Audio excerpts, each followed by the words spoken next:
नमस्कार प्रिय विद्यार्थियों। एक बिंदु जिस पे कई दिन से बातचीत हो रही है और असिस्टेंट प्रोफेसर की परीक्षा देने के बाद में हिंदी साहित्य के विद्यार्थियों के लिए ये क्लास उपयोगी है। हालांकि चाहें तो अन्य जो विषय है, अभी तो ज़्यादा अन्य विषयों के बड़े विषयों के पेपर हुए भी नहीं है, तो ज़्यादातर मुझे लगता है हिंदी साहित्य के विद्यार्थियों के लिए क्लास उपयोगी रहेगी। तो एक बातचीत चल रही है कि क्या संस्कृत डिपार्टमेंट की जो भर्ती है उसकी तैयारी की जाए या नहीं की जाए, या इंटरव्यू की तैयारी की जाए। ऐसे विद्यार्थी जो 150 से ऊपर है या मतलब कहीं अपने आप को थोड़ा सा सुरक्षित महसूस कर रहे हैं, वो थोड़े मस्ती के मूड में हैं और अपने आप को सहज महसूस कर रहे हैं, घूम रहे हैं। और 120-25 से लेकर 135 तक जो विद्यार्थी वो असमंजस की स्थिति में है और वो ये जानना चाहते हैं कि क्या इंटरव्यू के लिए तैयारी करनी चाहिए या नहीं करनी चाहिए। तो मैं ये कहता हूँ कि 120 से ऊपर जितने भी विद्यार्थी हैं उनको सबको इंटरव्यू की तैयारी करनी चाहिए।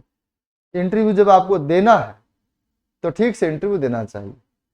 इंटरव्यू की तैयारी कैसे करें, इसके लिए हमने एक क्लास मैंने बना रखी है और बार बार ऐसे में विद्यार्थियों के फोन भी आते हैं कि इंटरव्यू की तैयारी के लिए मार्गदर्शन करें। तो ऐसे कोई इंटरव्यू के लिए कोई मतलब मार्गदर्शन होता नहीं है, फिर भी एक आधे घंटे का वीडियो मैंने कुछ दिन पहले बनाया था और मैंने उसमें ये भी बताया कि दीपक जी के साथ भी मैंने 1 घंटे की बातचीत पिछली भर्ती के दौरान की थी। मौका मिला तो इस बार फिर से करेंगे और इस बार कुछ ऐसे विद्यार्थियों को भी लेकर आएंगे जिन्होंने इंटरव्यू दिया है 2 या 3 बार।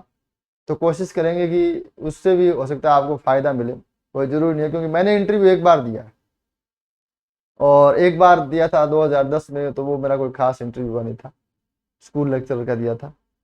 तो मुझे लगता है कि ऐसे विद्यार्थी जो 2-3 बार इंटरव्यू दे चुके हैं उनको बुलाकर बातचीत करने से भी शायद कुछ फ़ायदा हो।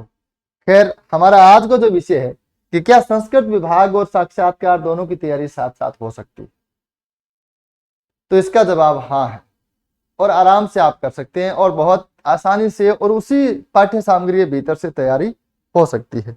ठीक है, पहले मैं संस्कृत विभाग की बात कर लूं। जैसे संस्कृत, क्योंकि इसी में हम जो किताबों की बात कर लेंगे, उसी में हम प्रोसेस पे बात कर लेंगे, सारी बातें इसी में हो जाएगी। ठीक है, तो दोनों की तैयारी करने के लिए असल में अगर शुरुआत करें फर्स्ट पेपर की, तो पहले मैं पुस्तकों की चर्चा करूं तो जो फर्स्ट पेपर है जिसमें हिंदी साहित्य और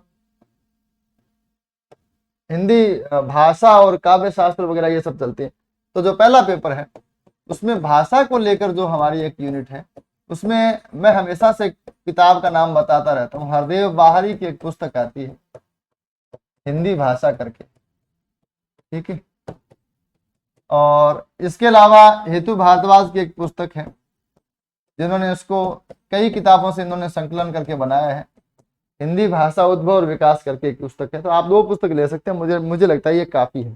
ठीक है, उसके बाद में व्याकरण की अगर बात करें तो व्याकरण में बहुत 2-3 वर्षों से कामता प्रसाद गुरु को पढ़ना अति आवश्यक हो गया है। कामता प्रसाद गुरु का हिंदी व्याकरण और हरदेव बाहरी की एक पुस्तक है हिंदी शब्द अर्थ प्रयोग। ठीक है, हिंदी शब्द अर्थ प्रयोग, ये 2 पुस्तकें हैं वो उपयोगी है। थोड़ा सा इंटरव्यू में कौन कौन सी पुस्तकें काम में लेंगे मैं ये भी बताऊंगा आपको, पहले थोड़ी सी इसमें बातचीत कर लेते हैं। इसके बाद में बात करें हरदेव बाहरी भारतीय काव्य शास्त्र की बात करें, भारतीय काव्य शास्त्र, तो भारतीय काव्य शास्त्र 2 तरह का है, स्नातक स्तर का और स्नातकोत्तर स्तर का। स्नातक स्तर में रस छंद अलंकार आदि में अगर आप कोई पुस्तक पढ़ना चाहें तो उसमें बहुत सारी पुस्तकें हैं। काव्यांग प्रवाह है, ये डॉक्टर नवीन नंदवाना की है।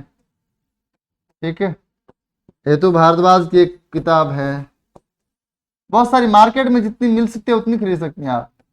रीता गौड़ की एक रस छंद अलंकार प्रबोधिका, ठीक ठीक किताब है, कईयों में 2 उदाहरण ज्यादा है, कईयों में कम है, जितनी किताबें मिल जाए है ना।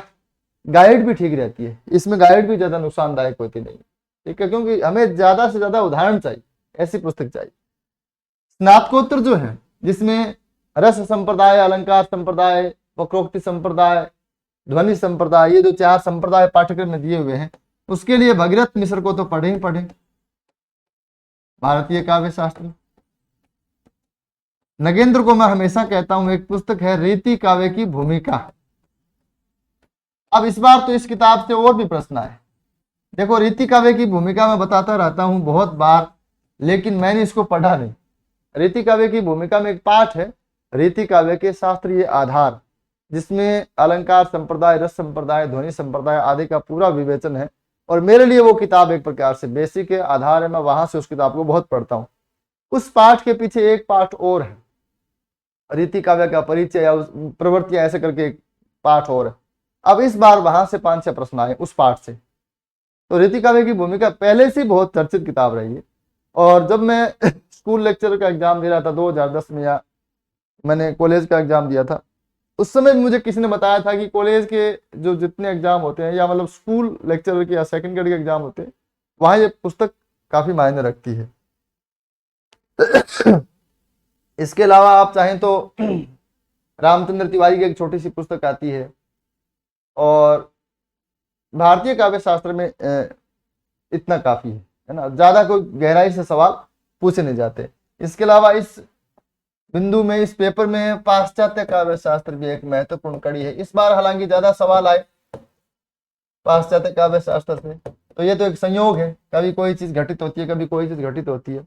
इसमें हमें एक तो देवेंद्र नाथ शर्मा की पुस्तक है, इसमें कोई अंत नहीं है। पाश्चात्य काव्य शास्त्र असल में किसी ने लैटिन में लिखा, किसी ने अंग्रेजी में लिखा, किसी ने कोई भाषा में लिखा।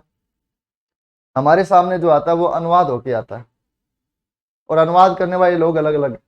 जैसे देवेंद्र नाथ शर्मा की पुस्तक को आप पढ़ोगे तो आपको वही लाइन अलग शब्दों में मिलेगी, और भगीरथ मिश्र का पढ़ोगे या सत्यदेव मिश्र को पढ़ोगे तो वही बात आपको अलग लाइन में मिलेगी। वर्ड्सवर्थ की जो मतलब पंक्ति है, तो उसको कोई यूं लिखता है, कविता मन के सहज भावों का प्रबल, मन के प्रबल भावों का या प्रबल अनुभूतियों का सहज उच्छलन है, ठीक है। या उसी बात को कोई और लैंग्वेज में लिख देता है, शब्दों को बदल देता है। तो पाश्चात्य काव्य शास्त्र में हमें जो भी मिलता है वो अनुवाद में मिलता है, और अनुवाद करने की सबकी क्षमता अलग अलग होती है, अपनी अपनी शब्दावली होती है। तो पाश्चात्य काव्य शास्त्र का वैसे कोई अंत नहीं, लेकिन देवेंद्र नाथ शर्मा और सत्यदेव मिश्र, और अधिकतम पढ़ना चाहे तो निर्मला जैन को पढ़ सकता है। यूं तो चाहे तो गणपति चंद्रगुप्त को पढ़े, भगीरथ मिश्र को पढ़े, और किसी को पढ़े, ये पुस्तकें हैं, और इनसे पढ़ने की कोशिश करें, ठीक है। और इसके अलावा चौथी और 5वीं यूनिट में मूल पुस्तकें सारी की सारी। मूल पुस्तकें में 2 प्रकार की है, कुछ पद्य रचनाएं और कुछ गद्य रचनाएं। इनका एक ही उपाय है, इनको बार बार पढ़ा जाए, बार बार रेखांकित कर लिया जाए। ज्यादा नोट्स आदि बनाने की आवश्यकता नहीं है, इनको समझा जाए, इजीली इनका अनुवाद समझा जाए, इनका मीनिंग समझ में आ जाए। बहुत गहराई से इनको देखने की जरूरत नहीं है, बहुत खतरनाक रट्टा मारने की जरूरत नहीं है, क्योंकि बहुत खतरनाक रट्टा मारा भी नहीं जा सकता। विद्यार्थी थक जाते हैं ये कर करके। गोबर की इतनी उम्र थी, वो सांझ को गया था, शाम को गया था, वो 4 दाने लेके आए, 8 दाने लेके आए, ऐसे तथ्यों की भरमार है। अगर ऐसे प्रश्न सही होते हैं तो वो संयोग से सही होते हैं। तो मुझे लगता है इन रचनाओं को 3 या 4 बार पढ़ा जाए, इतना ही काफी। हाँ, पढ़ते समय चेतना अपनी जागृत रहे तो आपके ज्यादा प्रश्न सही होंगे। पढ़ते समय आपने ध्यान नहीं दिया चीजों पर तो आपके कम प्रश्न सही होंगे। लेकिन इनका मूल पुस्तकें सारी मंगाई जाए। जो काशी नागरी प्रचारणी सभा से प्रकाशित पुस्तकें पाठ्यक्रम में दे रखी है, वो काशी नागरी प्रचारणी सभा अभी प्रकाशित नहीं कर रही है, उस पर रोक लगा हुआ है। तो आप चाहें तो कहीं दाएं बाएं से सहयोग ले सकते हैं, ठीक है। लेकिन ये सारी की सारी जो पुस्तकें हैं वो मूल पढ़ी जाए, ठीक है। इसके अलावा बात करें फर्स्ट पेपर की, सेकंड पेपर की, जो हम जिसको हिंदी साहित्य का इतिहास कहते हैं। अब यहां से अब जो हमने चर्चा की, आप उन चीजों को चाहे तो इंटरव्यू में शामिल नहीं करें। आप भारतीय काव्य शास्त्र को, पाश्चात्य काव्य शास्त्र को, भाषा को, वो जो पुस्तकें हैं उनको आप पढ़ते रहे, वहां बहुत ज्यादा गहराई में बात नहीं करें। इंटरव्यू की जो हमने चर्चा की है, एक वीडियो को देखने के बाद आप इस वीडियो को देखें। इंटरव्यू के लिए क्या क्या चाहिए, मैंने एक वीडियो बनाया है आधे घंटे का, उसको देखने के बाद में इस वीडियो को आप देख सकते हैं। तो वहां कुछ पुस्तकों को काम में दिया जा सकता है। जैसे सबसे पहले बात करें रामचंद्र शुक्ल का हिंदी साहित्य का इतिहास, हजारी प्रसाद द्विवेदी का हिंदी साहित्य का उद्भव और विकास, हालांकि इनकी तीनों किताबों से इस बार प्रश्न आए।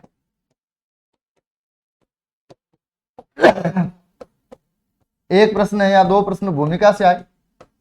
भूमिका में एक जो पाठ है मध्यकाल के कवियों का परिचय ऐसे करके पाठ है जिसमें कबीर का परिचय, तो कबीर का कथन वहां से आया।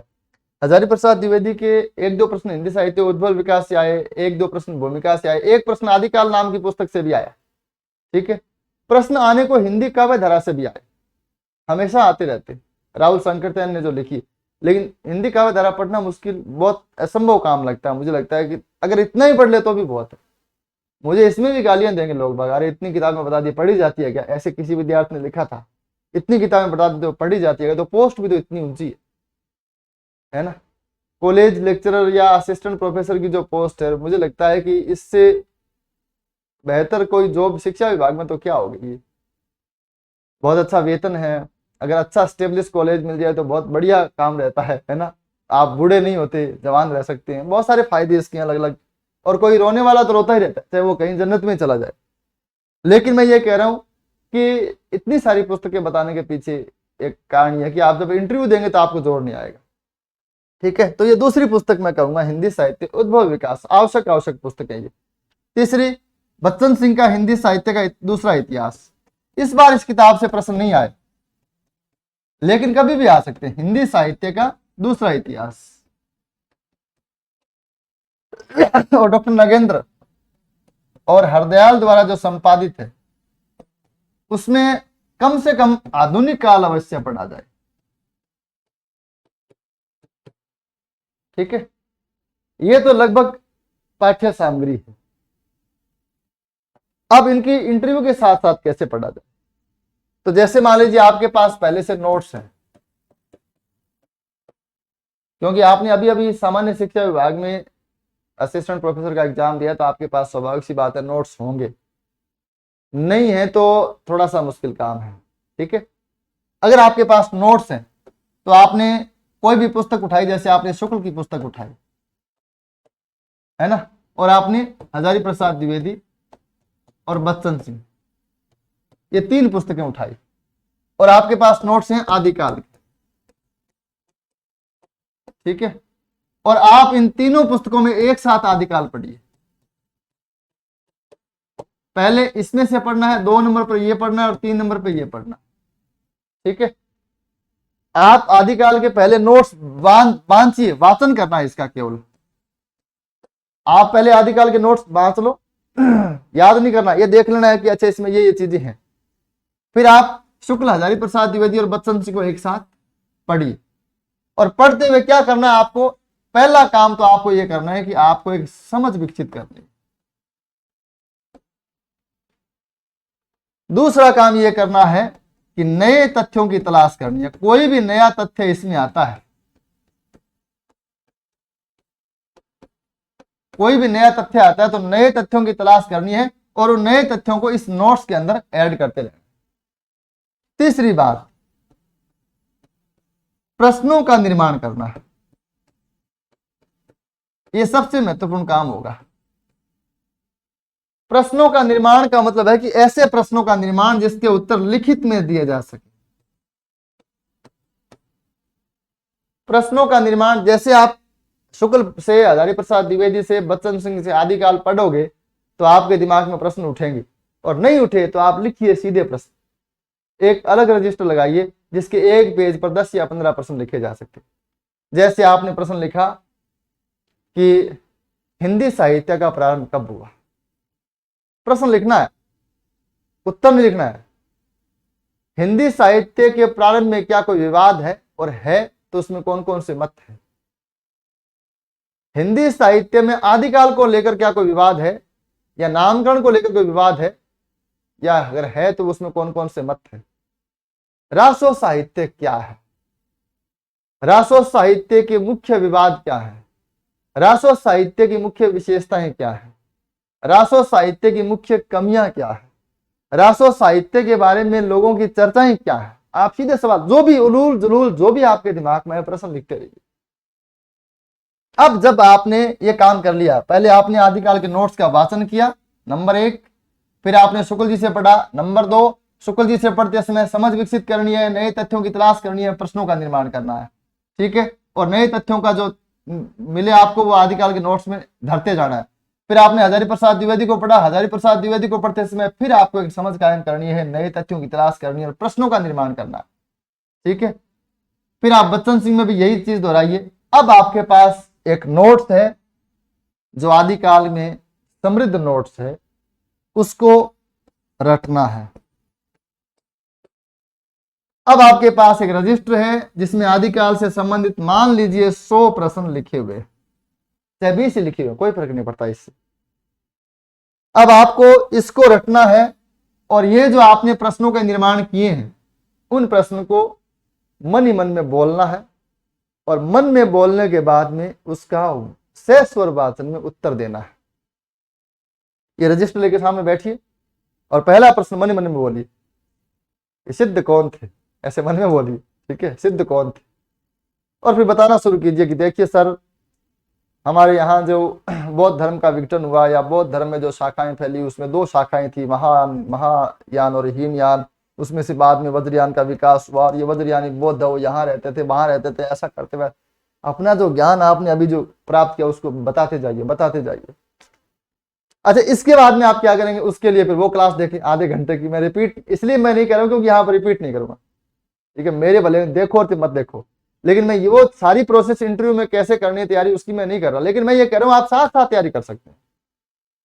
आपने आदिकाल तैयार किया और आदिकाल के बारे में जो आपकी समझ विकसित हुई वो साथ साथ हुई, ठीक है।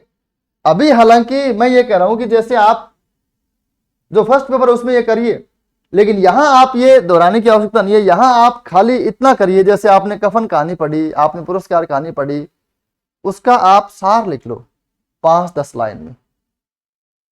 मूल पुस्तकें जो पढ़ते समय आप इंटरव्यू की तैयारी कर सकते हैं क्या? हाँ, कर सकते हैं।